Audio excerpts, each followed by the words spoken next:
好，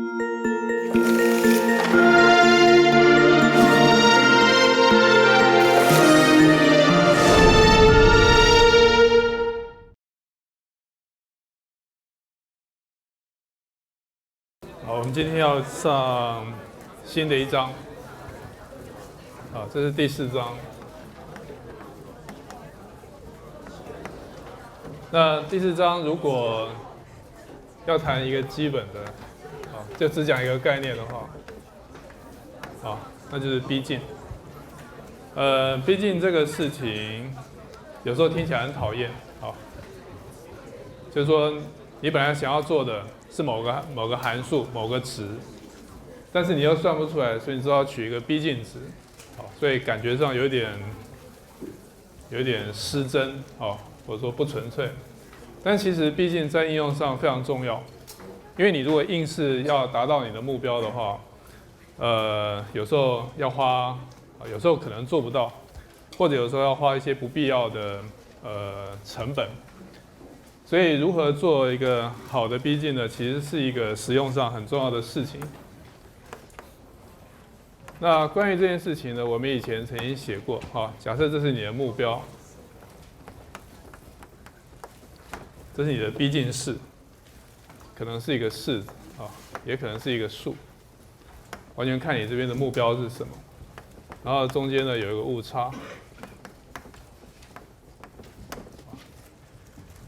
那如果单纯只是写成这样的话，其实任何目标你都可以用任何逼近来做，因为你写了个等式，你只要把右边这个误差写成2个相减就好了。所以当然我们心里面想的要比这个更多，也就是说呢，我们希望这个误差要尽量的小，以至于这个逼近呢尽量的逼近这个目标。所以这是这里面一个基本的原则。那我们看过的，但就函数来讲，我们其实曾经看过，就 f(x) 我写成 fa，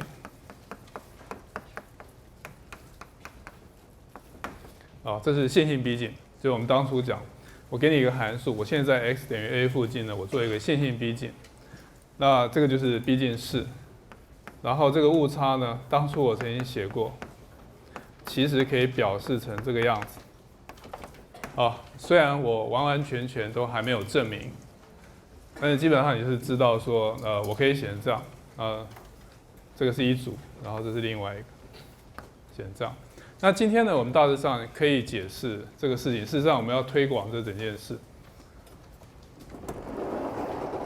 不过，为了要谈这件事情呢，我要先迂回一下，就先绕一点远路。那这个远路是因为它本身还挺有趣，这是一个你们很熟的东西。所以我们先来看等比级数。好了，我写这个写太大了。我要谈的等比级数其实很简单，就是一个例子而已，就是谈你们最熟的一个。这是一个等比级数，而且你也知道它的公式呢是这样子。所以这个式没有什么，这是你知道的东西。那比较奇怪的是，我要把这个式重新摆设一下。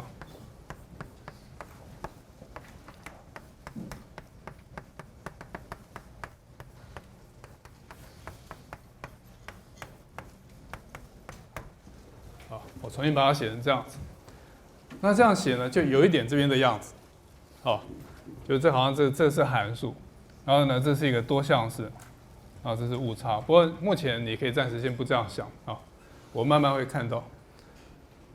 那这个式其实就是我把上面这个式呢重新把它拆开来，然后重组一下，写成下面这个式子。那这个式子呢，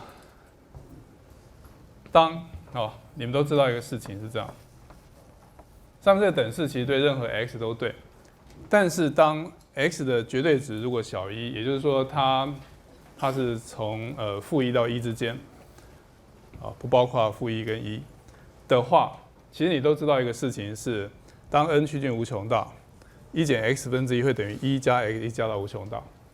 那这个原因很简单，就是这个地方呢，你现在可以开始想象。它其实可以想成是误差，就是这个式子跟这式子中间的差。而且显然呢，这个式子随着 n 变大，记得我 x 取定，x 取定，取在-1跟1的某个值，所以这个式子随着 n 变大呢，它会趋近于0。因为取定的时候，1减 x 这个分母是固定的 ，x 也是固定的，但是 x 是一个绝对值小于1的数，所以它的 n 次方呢，当 n 趋近无穷大，它就会趋近于0。好，所以在 x 绝对值小于1，我们知道 limit n 趋近无穷大。好，我们知道这个会等于0，因此呢，我知道1减 x 分之1会等于1加 x。好，这样子，而且不止这样子，这个地方你随着1或者1加 x 或者1加 x 平一直加到 x 平，或者一直加到 x 的 n 次方，这个误差它会随着 n 变大，它会越来越小。所以换句话说，如果你想要用多项式去逼近1减 x 分之1的话，你可以取到你尽量要取的位置，但是也不见得要取到无穷大，取到无穷大刚好相等。但在那之前呢，这个多项式跟它之间会有一点点误差。这个误差呢，随着 n 变大，它会慢慢的越来越小，真的越来越小。所以你可以在这个地方感觉出，我们做的东西远比我刚刚写这个式其实还要更细致一点。也就是说呢，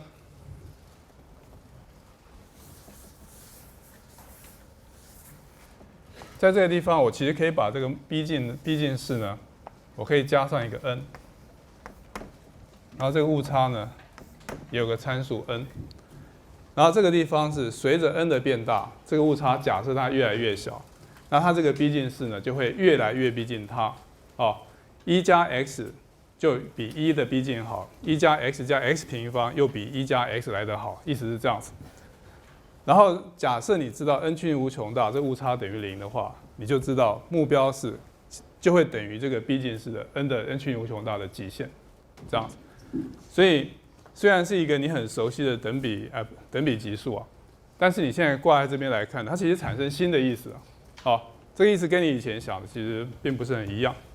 你以前做的只是很单纯，你就算一个等比级数，只是这样子而已但是我现在重新把等比级数解释成这个式子呢，是1减 x 分之1的一个逼近式而且我探讨它怎么逼近，这样子。好吧，但这里面有个条件是这个记得这样子。所以你千万不能随便写一个1减 x 分之1等于它就是说1减 x 分之1等于这个式，这个没有问题。1减 x 等于它，我重写这个也没有问题。但是你如果想要写这个刚好等于这个式，难道不行？这个地方一定要加上 x 小于1。OK， 好，那这个是关于等比级数的一个奇怪的复习。那关于这个东西呢，我们其实还可以变出不少事情我们来看一下。我做一个事情，就是譬如说0到 x 好了，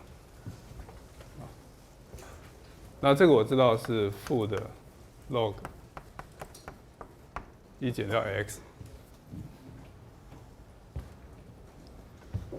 那你现在幻想我们现在目前是幻想阶段，假设这个会一样，假设这个会一样，那我是不是可以就直接写0到 x？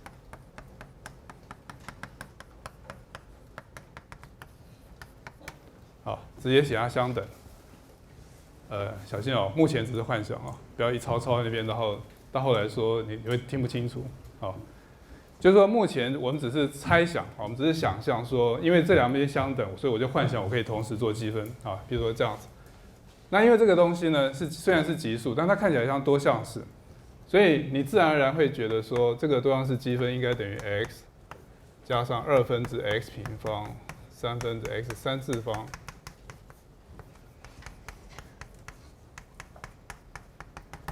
就是这样子。然后这个0带进去，反正是0，这我不管。所以我事实上会得到这个式等于它。本来只是1减 x 分之1，算是一个代数的式子，就简单的多项式分式相乘。但是这个经过这个积分以后就完全不一样，因为 log 呢是一个我们从来都不晓得怎么处理的函数。这边呢虽然不是真正的多项式，但是看起来好算多了。譬如说，尤其你如果带个 x 等于-1，大概 x 等于负，你就得到 log2，等于负的，然后负1带进去变成负1加上1/2减1/3，4/1，点点点点，所以就等于1减掉1/2，就得到像这样的式，那这真是了不起啊！因为这个式子看起来还蛮规则的，1减1/2加1/3减1/4加1/5减1/6，虽然你不知道它是什么，但好玩嘛，比较奇怪的是说，这个值真的会等于 log2吗？因为这很怪，就说你不晓得为什么会对，但是如果你相信你前面这样写下来，看起来好像是对的，但这边有个问题你注意到我带的是 x 等于负1，但你明明刚刚前面说这个相等的时候 ，x 要小于1对不对？所以看起来虽然很好玩，不过大概不对应该是说我们不晓得我们在干嘛虽然看起来好像是还蛮好的一个事，但目前我们不知道我们在干嘛。那我下面要慢慢解释说，你要做到这件事情。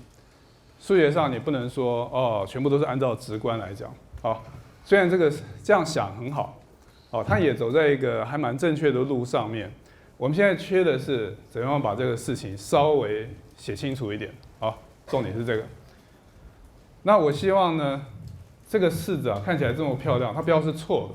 那我有没有办法证明它其实不是错的？应该是说，其实我可以证明它是对的，这样子。所以我们最开头呢，我们先来处理一下这个事情。所以目前这个地方，我们就先打一个大问号好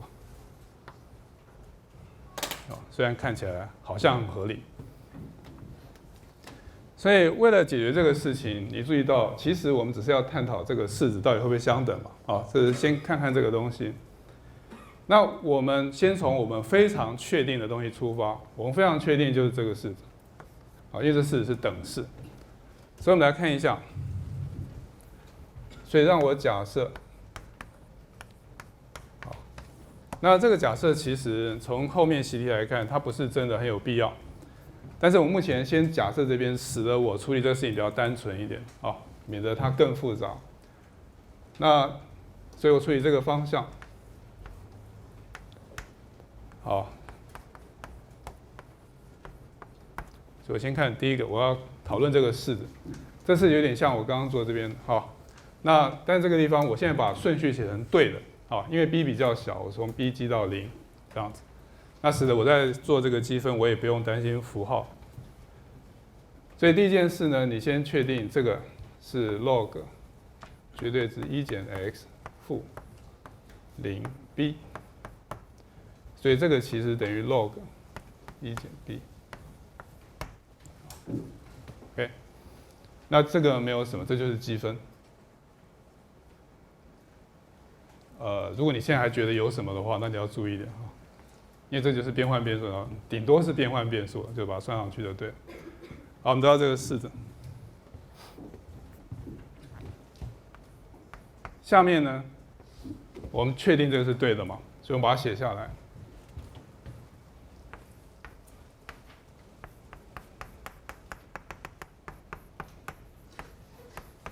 我把它分开来写。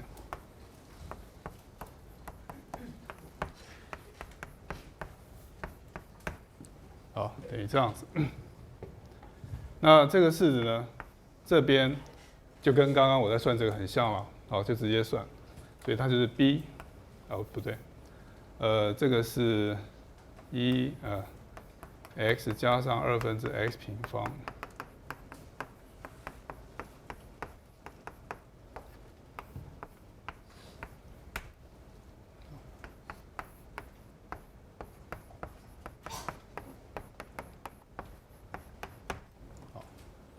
那我再多写一个式，0带进去是0，b 这个是减掉，所以减掉 b。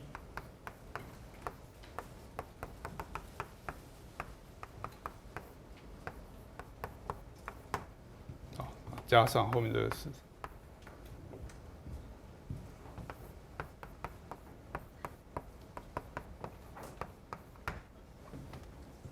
好，那目前这个式子跟那边这个式看起来唯一的不一样是差一个负号。那这个差负号的原因很简单，因为我是从 b 记到0，这边是从0记到 x， 就这个符号上的差，唯一的原因就是这个原因了，没有别的。好，所以我们现在要问的是，我先把它整理一下哈。所以现在这个式现在目前看起来像这样子 ，log 1减 b 等于负的 b 加上2/b平方。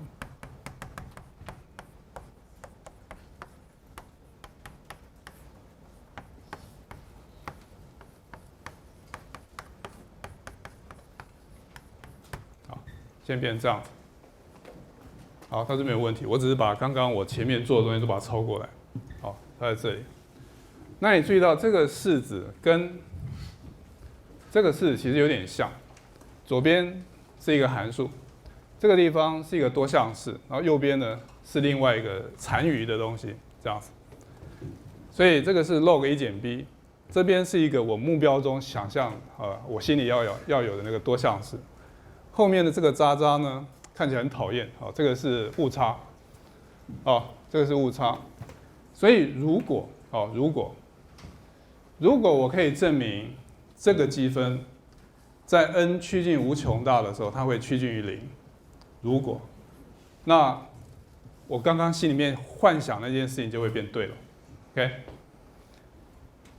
好，再讲一遍，如果我可以证明这个是趋近于0。那这个趋近于0，所以 n 趋近无穷大，我让这个写成无穷大的话，那这个式呢就会变成类似这个式，把这个负号搬过来，可以写到无穷大。OK， 所以虽然这个是一个渣渣，但是一个重要的渣渣，好吧？这重要的误差。好了，所以我现在希望我可以说明 n 趋近无穷大，这会趋近于0。好，下面有一个事情是你从来没看过的照理说，我现在要算这个积分，那就乖乖的算嘛，因为这是一个有理函数，虽然看起来好吧有一点复杂，但至少我还是可以算的，对不对？按照我们的有理函数的积分的步骤，把 xn 加1除1减 x 的多项式加上剩下的项，那因为这分母只有1减 x， 所以相对来讲还算很简单的有理函数积分，感觉起来是这样。但是呢，这样做只有一个问题，什么问题？因为你这样做完以后就是这个式子。简单的讲，就是你现在把它所有整个计算，你就会得到这个式子。那你本来要看这个跟这个相差，结果你现在去算这个式就得到这个式，那不是什么没讲嘛，对不对？所以换句话说，完完全全不能这样做。所以我要去谈这个积分，n 趋近无穷大会不会变小你完完全全不能用积分把它算出来，因为一算出来得到原来的式子，你就等于什么也没做。那这样子你就觉得很奇怪，那这样我真的可以做什么东西吗？所以我们来看一下，这是为什么我说你以前从来没有看过这个东西要这样用。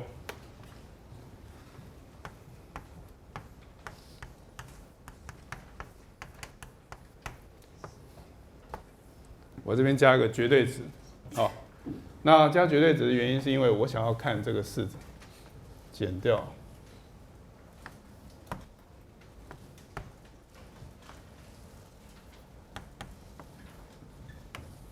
虽然我不见得要这样写，但我把它写成这样比较有在比较那个差别的意思。也就是说呢，这个是 log 1减 b 跟这个我刚刚有兴趣的这个多项式中间这个差，然后事实上相当于这个差，加绝对值就是意思就是我不管它正负号的意思。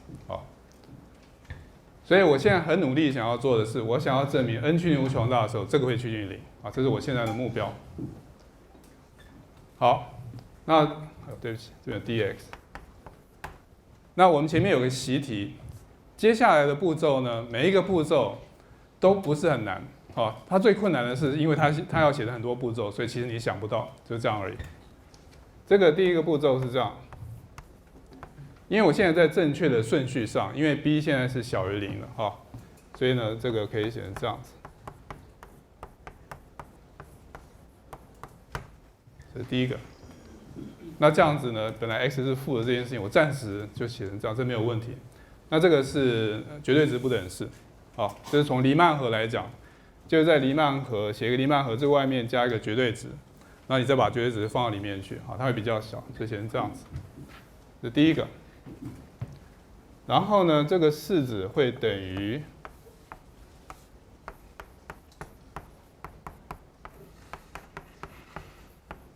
好，那这没有什么，这只是确认，在这个范围里面的 x 其实都小于0，是负的，因此1减 x 的绝对值就是1减 x， 就这样而已。OK， 我没有做什么。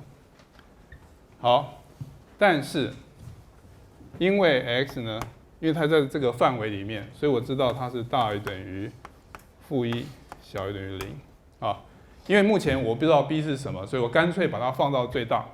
就反正 b 是在-1跟0的范围，所以我知道 x 在这边做积分的话，反正 x 也是在这个范围。OK， 因此1减 x 会小于等于2，大于等于1。好，加个负号，再加个1，变成这样子。所以1减 x 分之1呢会小于等于1，大于等于2分之1。就是说，在你积分的这个范围之内，无论如何这个式是对的，这样子。OK。那这个地方就要用到我们前面讲的另外一个不等的式子，因为如果这样子的话，事实上我就有 b0 x 的 n 加1 dx 啊，那其实这边要偷偷写一个1啦，但是因为1通常都看不到，所以就不写了，这样子。也就是说，因为这个式子它会小于等于1，好，这边其实用到的是，所以1减 x 分之 x 的绝对值啊，其实用到这个式子。所以我只用到这边。好，然后现在再来看 ，x 呢是负数，好 ，x 是负数，所以它其实是等于负 x 的 n 加1次方。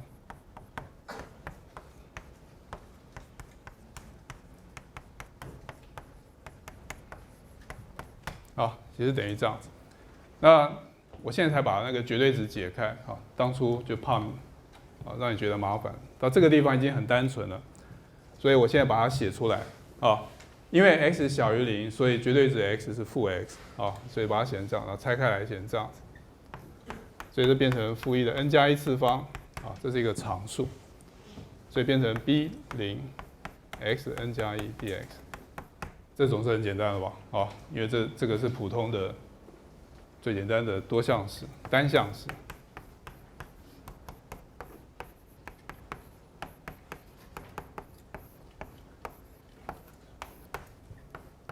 好，0带进去是0 ，b 带进去，所以是-1的 n 加1次方，好，还有一个减号 b 的 n 加2次方 n 减2，好。注意到啊，这个式子是正的哦，因为我们刚刚前面就是绝对值，所以必须要保证它是正的。那写到这边看起来有点危险啊，因为那个绝对值都不见了。那你现在确认一下它是正的。-1的 n 加1这边有个负号，所以这边变成 n 加2，所以这边是 n 加2 ，b 本身是负数，哦，所以它的 n 加2，所以两个凑起来那个-1的符号刚好是2n 加4，所以是正号。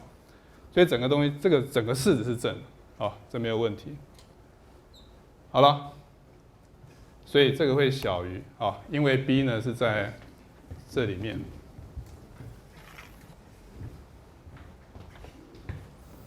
好，你如果不高兴的话，你可以就直接加个绝对值好了，这样子好了。好，因为我刚刚已经确定它是正的，所以我现在加绝对值，它还是一样。那加绝对值以后，这就可以不用理它了。然后我知道 b 小于等于1。所以整个东西都小于这样，好，这是我要的，就是它最后呢，我可以确认这件事情。好，先把这个尾巴写下来，所以我得到 log 1减 b 减掉负 b 加上2分之 b 平方。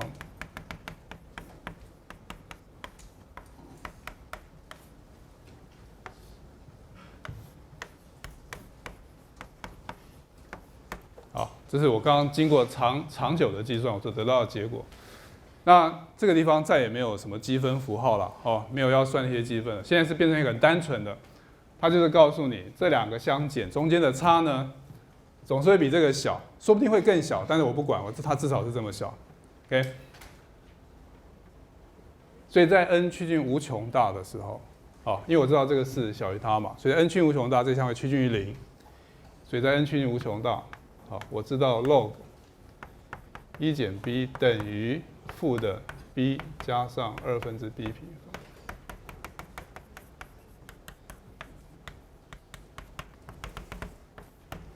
好，我们就得到这个式子 ，OK。但是我这样写，我这个等号，你记得我这个等号是在 b 大于等于-1小于等于0的范围，我至少在这个范围我确认它是对的，这样子。那比较特别的是，我们刚刚不是有那个 log 2吗？好，你注意到这个是等号哦，这边是等号。我们刚刚在那范围本来是在那个式子要相等的时候，就是你把它写到无穷项的时候相等，这个地方我们非常确定 x 是不能够等于-1的，因为-1写进去就知道它不对，更不要写什么。OK， 但是在这个地方，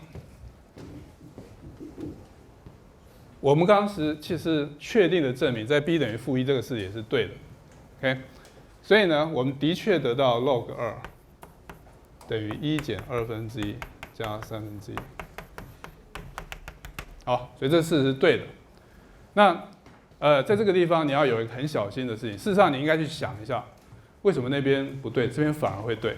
哦，那原因是因为这个顺序的关系。哦，我刚刚做这件事情是从这个等式开始延伸过来的，所以这个等式本身做的事情啊，有可能比原来要好，这本来就是有可能是对的。哦，你如果从这边做，只是限制你自己在这里。OK， 因为你如果从这边开始，你就必须遵守这个规定嘛，因为它只有在这个范围才相等。但是因为你是从这个等式开始，所以其实是无所谓。然后你就看看试着你证明最可能，你可能做到最好的情况。然后呢，你现在做到的情况是真的包含了那个边边的部分，啊，包括 b 等于-1，以至于呢你可以证明这个式子。好了，所以我稍微把它圈起来。好。所以这是我们从等比级数变出来的第一只兔子哦，就是没有想到会有这个等式，这样子。那我提醒各位一件事情，刚刚这个证明啊，很难吗？哦，那就看难是什么意思。我觉得各位会觉得很难，是说你如果要背这个式子啊，看起来，因为它有很多个式子，一直写下来。据说你们现在推理最多只能做2步到3步，好了，至少纲要上面是这样写的，就希望全体国民至少推理可以做到2到3步这样子。做推理做2到3步，其实不太能下棋啊。好了，但是无论如何，这个已经很多步了。但是重点是每一步啊，都不是很艰难的式子，每一步都是一个小小的性质，小小的性质。它用到的是积分的性质，绝对值的性质，就这样而已。OK。所以检查起来是没有什么，就检查起来会觉得还蛮顺的，这没有什么。比较麻烦的是说，你可能觉得你一个人没有办法直接一直写到这边来。OK， 好了，你们可以至少试着模仿看看。所以习题呢，习题就是说，如果你的 b 啊是在小于1大于0的范围，好，希望你也可以证明它是对的。事实上，这个方向可能还比较好做，因为没有那个-1的 n 次方那些东西。但是你可以在这边稍微看一下为什么，就是为什么这边就不能等于1了，等于1就不对了。在这个过程，好，这是第一件事。我们证明的就是把这个式去做积分。那既然做了积分，现在其实我也想试别的事情啊，那我可不可以有微分呢？就这个式子，我可不可以微分说1减x分之1，微分是1减x 的平方分之1。好，写正一点，好吧，这样写好了。这一样，目前还是幻想。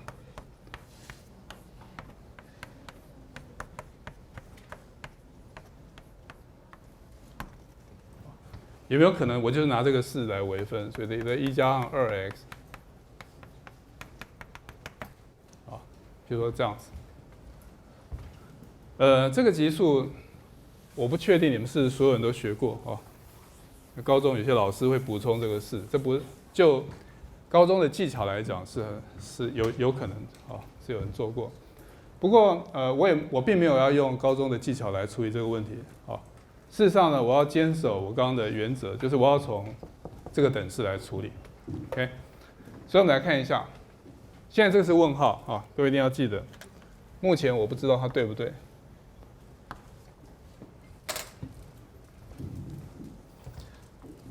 好，我们看这个式子，这个是等式，所以我可以微分，所以1减 x 分之1的微分等于1加上 x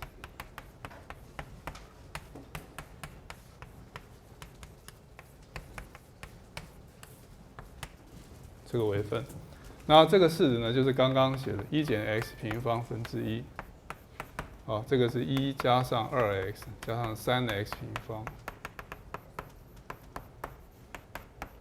好，这个差不多就是这个式子。如果 n 趋近无穷大的话，好，所以呢，从刚刚那个基本想法，你现在知道后面这一项虽然是一个误差，但它其实很重要。就你想要证明这件式子来讲，好，所以我们把这个误差算一下。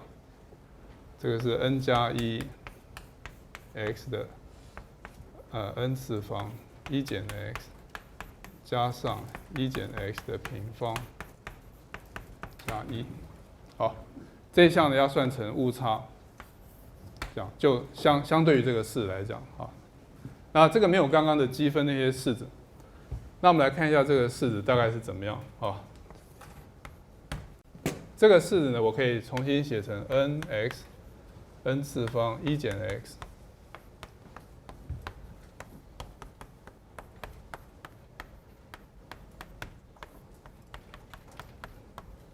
好，写成这样子。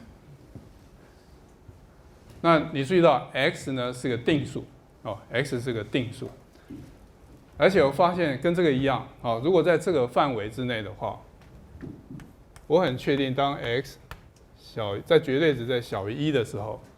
哦，绝对值小于1的时候，这两项它会趋近于0，随着 n 变大啊，这是指的是 n 趋近无穷大，这样子。那你如果觉得 x 看起来非常的抽象，你可以 x 随便带一个，在这个范围之内，比如说1/2，你看1/2写在这边，1减1/2，那就是2倍的1/2的 n 次方，所以 n 趋近无穷大当然是0。好，其实这个其实意思就是这个意思。好。好，所以这两项很单纯，但是这一项啊有一点点麻烦，好，因为这边有 n， 所以它有一点阻碍了我们刚刚想要做的事情。因为一方面 x 的 n 次方随着 n 变大会趋近于0，但另外一方面这 n 随着 n 变大会趋近于无穷大，所以是一个无穷大乘以0的状态。好，所以我们要来处理一下这个情况。好，所以我在讲义上，我先做了下面的宣称，啊，就是 limit n 趋近无穷大 n 乘上啊，这样好了 ，a 的 n 次方等于0，当 a 绝对值小于1的时候。好了，如果这是对的，那这个就对了，这也趋近于0，因此我就证明了上面这个式子。好，就假设 n 趋近无穷大，好，我假设这项趋近于0的话，那我就得到1减 x 的平方。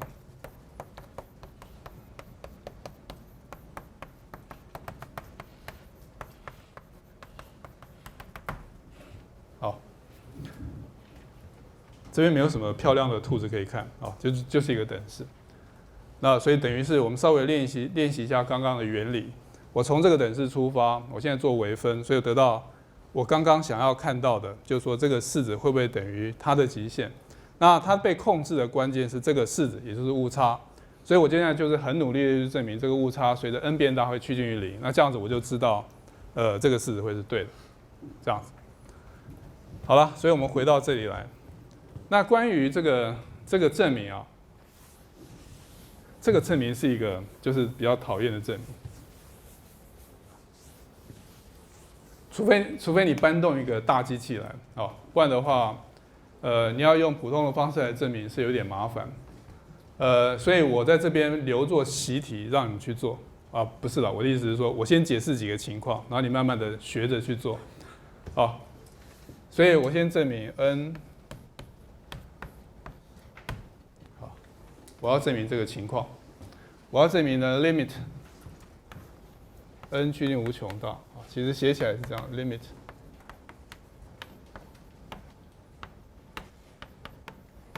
趋近于0。那当然，你如果说这个我直觉上当然是对的，好，这个我也没话讲，因为这是指数嘛，这上面才是一个很普通的多项式，所以指数因为升高的很快，所以这当然要趋近于0。所以我不是针对这个观点来讲，我自己也知道，就是说从直观上来讲，这个应该是要对的。我现在只是问，好吧，麻烦你写清楚的时候你要怎么写，只是这样而已。那我说这个证明比较难的意思是，因为这个证明比较想不到，这很奇怪的一个证明。这个证明说，请你先考虑，数学书上经常有这样的东西，请你先考虑下面1加1/3的 n 次方，你想这有什么关系啊？这最困惑的就是这件事情。那我们先慢慢看下去。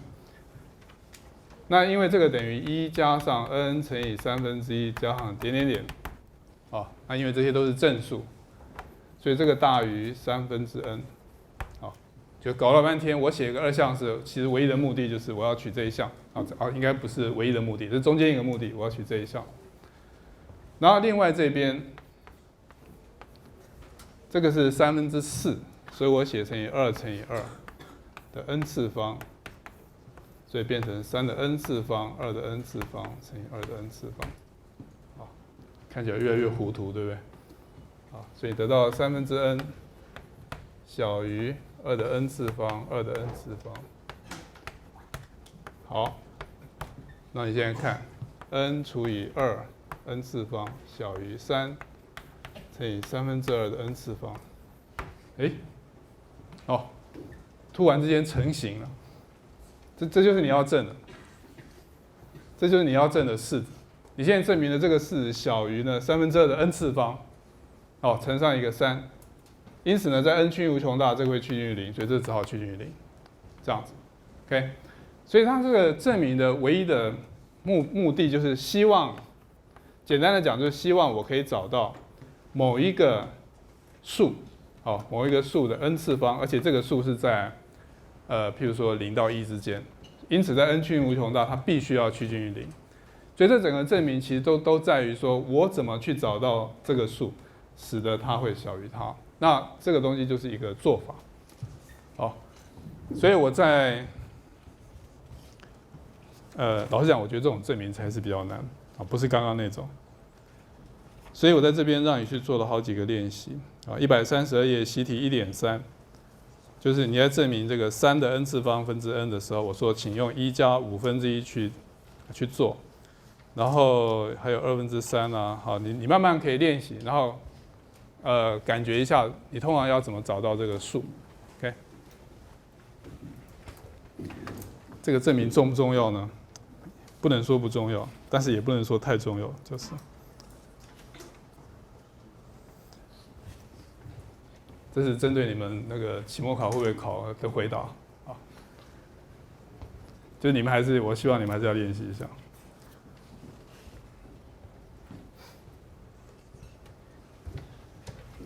好，我们刚才已经讲了两个例子，一个是积分，一个是微分。那我现在呢要来变下一只兔子，这个也很有趣。先把这个比较无趣的先擦掉。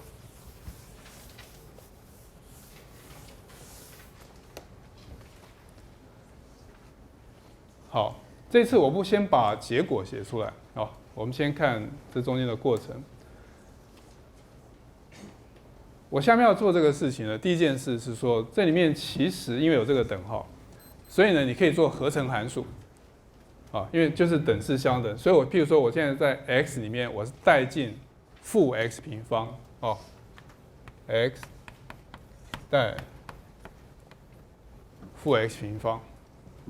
那因为这是一个等式，所以当然你就得到1加上 x 平方等于1减掉 x 平方加上 x 的4次方加上负1的 n 次方加上负1的 n 加1次方。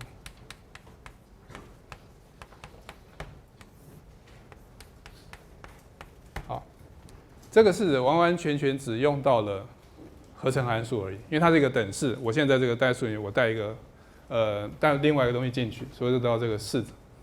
但是我这个东西一带之后如果你很敏感的话，你看到这个式子所以表示这边如果积分会得到 arctangent，OK， 所以现在就对它去做一下积分看看。所以我要带。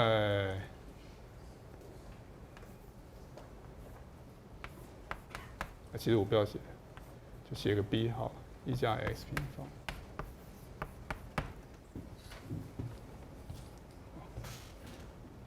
那这个式子呢，在这边，在这边，我们来看一下。你现在这个地方帮我全部都写一下，需要吗？反正就是说我总的做0到 b 的定积分，所以这个地方呢我直接写了，所以它会得到，算了，我还是写1减 x。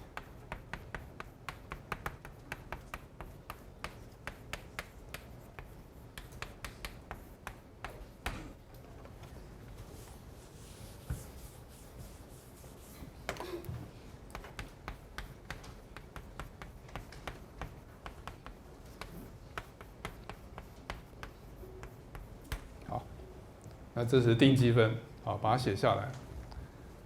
这个是 arctangent b， 第一个。这个式子呢是 b 减掉b 的3次方，b 的5次方，负1的 n 次方，2n 加1 b 的加1。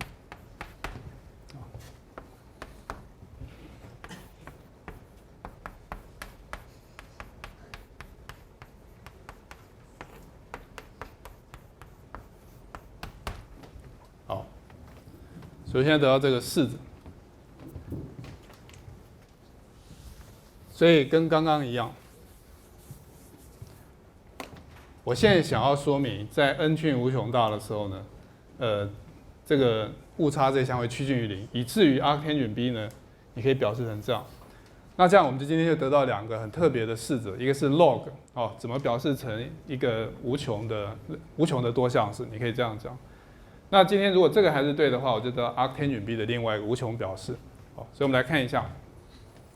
那我现在假设 b 小于等于1，大于等于0，为了方便。所以跟刚刚一样，我重新把它写成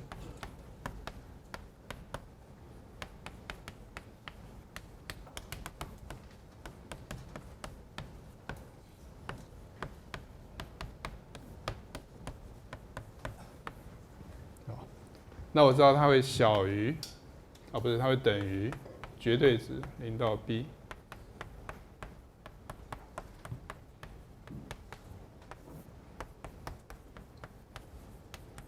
好，我们的希望这一项会趋近于0，当 n 趋近无穷大的时候。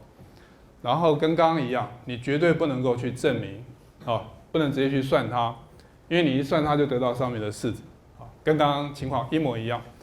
所以某种意义上来讲，我们现在已经开始在做一个重复的事情，就是说，这个重复包括你要怎么去思考，你要怎么去做这件事，其实跟刚刚很像，所以我现在可以写快一点。第一个，我可以把绝对值放到里面去，那这个负1的 n 减1次方就变得没有那么重要了。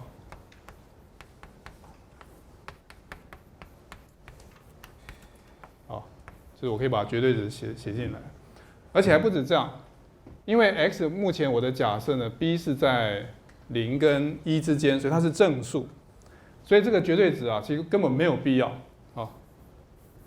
就根本可以拿掉，所以就直接写成这样。好，第二个，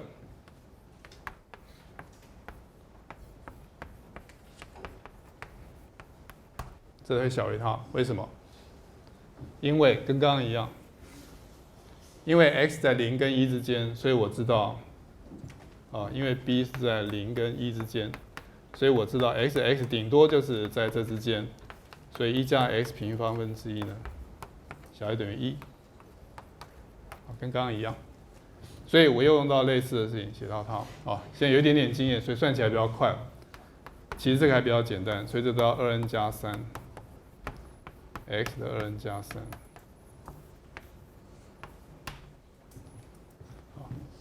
其实我应该直接写就好。好，得到这个式子。好，然后这个小于等于2n加3 1。OK， 所以我就得到这个式子呢小于等于2n加1/3。所以呢，在 n 趋近无穷大的时候，其实我知道，所以当 n 趋近无穷大，我知道 arctangent x 会等于 x 减掉x3 次方。好，就写下去。哇，我要多看一项。好，变成这样。那这边变成 x 的原因，只是因为刚刚我的 b 是任意的，所以我就直接把它写成 x。请问 x 呢，目前小于等于1大于等于0，然后习题希望你证明另外一边，这样子。那从这个式子你可以变出的兔子是这样，你现在带 x 等于1。因为这是已经相等的，所以你带1，你就得到 arctangent 1，arctangent 1是多少？是4/π，就等于1减掉1/3加上1/5减1/7加9/1。好，得到这个式子。所以换句话说，你要算π呢，就等于4倍的刚刚这个式子。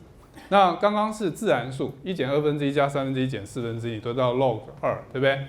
这一次呢是1减，你把基数拿下来写，1减1/3加1/5减1/7，这个东西等于π除以4。所以呢，所以从这个地方你可以看到，虽然是一个简单的，你以前学过等比级数现在经过微积分，你现在稍微用一下，你就开始得到一些非常特别的式子了。好，我们看一下黑板上这个式子，这个式子。这是我们刚刚已经证明。那这个问题呢，不是问题，就是说我下面要问一个问题。这个问题是在我们这一章经常会问的问法，就是说我们刚刚已经知道说，这个如果带1，它其实大概会等于4/π。对不起，这个当然是等于4/π。我的意思是说，像后面这个式子，就是说它减掉1减掉1/3加上1/5，点，加到这边2n加1/1，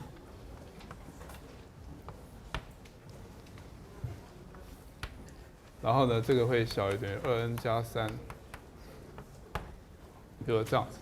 现在带 b 等于1。我现在的问题是说，假设你要用这个式子，假设你要用这个式子去算π，到底是到底是什么样子？那譬如说我只要求，我希望算到小数点第2位好了。假设你要求，那时候我早就知道，我也知道你知道。我现在只是说，假设你要运用这个式子，你想要算这个东西算到小数点第2位，因为就是我刚刚讲，你要算精确度嘛，那你为了要达到这个目标，然后你用逼近去做，那有时候呢，你并不需要完全的精确，你只需要到某一种精确度就可以了。所以这种问题的另外一种问法就是说，就是我现在问的，假设我要用这个式去计算π，然后到小数点以下第2位，请问我要用多少项去做？就这个问题。所以从这个式子呢，我现在得到，所以我得到π呢减掉4倍的1减1/3，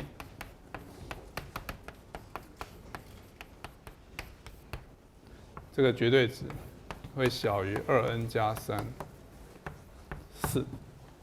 从这个式我得到这样子。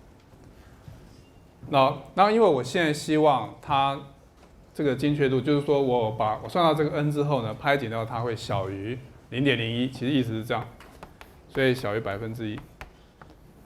所以这种问题呢，你要这样回答，因为你已经有一个误差的估计，所以我现在希望呢，这整个误差来讲，我希望它小于1%。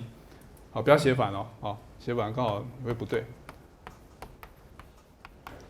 所以从这个式子你得到400会小于等于2n加3，因此我得到2n 呢要大于397，所以 n 要大于等于198.5，好，所以取 n 等于199，好，这样子。那我并不是说 n 等于199，就这个式来讲一定是最好，不见得啊。我之所以估出这个199，完完全全是因为这个估计式的关系。好，就说这个估计式告诉我，如果你是用这个式子，那用我现在来讲，我至少可以保证，当你 n 取199的时候，因为这个地方这样算下去以后，它就会小于1%。